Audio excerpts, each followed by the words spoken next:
கடந்த 10 சகல காட்டுகளை பருவதங்களை ஆயுதமாக கொள்ளும் என்னுடைய வேலை மனிதனுள்ள மனிதனில் உள்ள பறவைகளையும் பாருமே வெளிநடையில் நடமாடுகிறவர்கள் என்னுடைய வேலை. நான் பசியா இருந்தால் உனக்கு சொன்னேன் பூமியில் அந்த நினைவும் என்னுடையவர்கள்.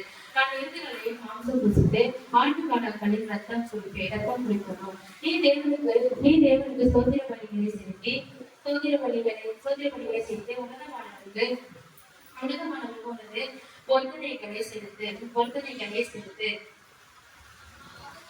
ஆபத்து காலத்தில் என்னை நோக்கி கொண்டு நான் உன்னை விடுவிப்பேன், நீ என்னை மகிமைப்படுத்துவார். தேவன் துர்மார்களை நோக்கி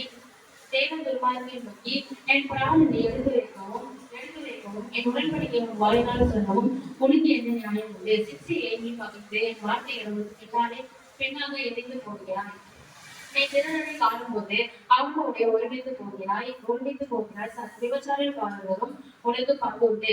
உன் வாயை பொல்லாப்புக்கு திறக்கிறாய், உன் நாவு கற்பனைகளை விளைகிறது. நீ உட்கார்ந்து உன் சகோதரனை விரோதமாய் பேசி உன் தாயின் மகனுக்கு அவனொரு பண்ணுகிறார். இவைகளை நீ செய்யும் போது நான் மௌனமாய் இருந்தேன். உன்னை போல் நானும் இருப்பேன் என்று நினைவு கொண்டாய். ஆனாலும் நான் உன்னை கடிந்து கொண்டு அவைகளை உன் முகத்துக்கு முன்பாக ஒவ்வொன்றாக நிறுத்துவேன். தேவனை மறந்தவர்கள் இதை சிந்தித்துக் கொள்ளுங்கள். இல்லாவிட்டால் நான் உங்களை தேடி போடுவேன். ஒருவரும் உங்களை விடுவிப்பதில்லை.